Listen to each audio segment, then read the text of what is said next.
120 kg ಬೆಳ್ಳಿಯ ತೊಟ್ಟಲು. ಇದ್ರ ವಿಶೇಷತೆ ಏನಂತ ಹೇಳಿದ್ರೆ, ಮುಗುಳು ಕೋಡದ ಒಳಗೆ ಯಲ್ಲಾಲಿಂಗ ಮಹಾರಾಜರಿಗೆ 100 ವಯಸ್ಸಾದ್ಮೇಲೆ ಶತಾಯುಷಿಗಳು ಅಂತೇಳಿ ತೊಟ್ಟಲ್ ಒಳಗೆ ಹಾಕಿ ಮರುನಾಮಕರಣ ಮಾಡಿರ್ತಾರ. ಈ 120 kg ಬೆಳ್ಳಿಯ ತೊಟ್ಟಲು ಇಂದಿಗೂ ಸಹ ನೀವು ಕೈಲಾಸ ಮಂಟಪ ಮುಗುಳು ಕೋಡದ ಒಳಗೆ ನೋಡಬಹುದು. ಬನದ ಹುಣ್ಣಿಮೆ ಸಮಯದ ಒಳಗೆ ಇಲ್ಲಿ ಬಂದು ಈ ತೊಟ್ಟಲಿಗೆ ಬೇಡ್ಕೊಂಡು ಹೋದ್ರೆ ಮಕ್ಕಳಾಗ್ತವ ಅನ್ನೋದೊಂದು ನಂಬಿಕೆ ಇಂದಿಗೂ ಸಹ ಅದ.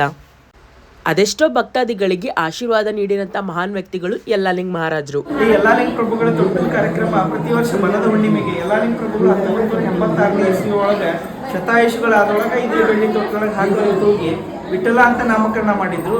ಇವತ್ತಿಗೂ ಪ್ರತಿ ವರ್ಷ ಬನದ ಹುಣ್ಣಿಮೆಗೆ ತೊಟ್ಟಲು ಕಾರ್ಯಕ್ರಮನ ಆಚರಣೆ ಮಾಡ್ತೀವಿ. ಎಷ್ಟೋ ಜನ ತಾಯಂದಿರಿಗೆ ಮುತ್ತೈದೆಯರಿಗೆ ಮಕ್ಕಳಾಗಲ್ಲ ಅಂತ ನಿದರ್ಶನ. 1 ವರ್ಷ 2 ವರ್ಷ 8 ವರ್ಷ ಅಲ್ಲ 40 ವರ್ಷ ಮಕ್ಕಳಾಗ್ತಕ್ಕಂಥ ಬಂಜೆಯರನ್ನ ಉಡಿ ತುಂಬಿ ಆಶೀರ್ವಾದ ಮಾಡಿದ್ಮೇಲೆ ಪರಮ ಪೂಜ್ಯ ಅಪ್ಪಾಜಿಯವರ ಆಶೀರ್ವಾದದಿಂದ ಮಕ್ಕಳಾಗಿ ಸಂತಾನ ಭಾಗ್ಯ ಆಗಿರೋದಂತ ಇದು ವಿಶೇಷವಾದಂಥ ತೊಟ್ಟಲು ಯಲ್ಲಾಲಿಂಗ ಪ್ರಭುಗಳ ಪರಾವತಾಗಿ ಶತಾಯುಷಿಗಳಾದ್ಮೇಲೆ ಅವರಿಗೆ ಇದು ತೊಟ್ಟಲು ಕಾರ್ಯಕ್ರಮದಲ್ಲಿ 120 kg ಕೇಳ್ಪಟ್ಟಿರಿ. ಬೆಳ್ಳಿ ತೊಟ್ಟಲು 120 kg ಐತೆ. 1986ನೇ ಇಸ್ವಿಯೊಳಗೆ ಇದು ತಯಾರು ಮಾಡಿದ್ರೆ 120 kg ಇಂದಿಗೂ ಅವತ್ತಿನ ದಿನ ನಡ್ಕೋತ ಅವತ್ತಿಂದ ಇವತ್ತಿನವರೆಗೂ ಇವತ್ತಿಗೂ 40 ವರ್ಷ ಆಯ್ತು.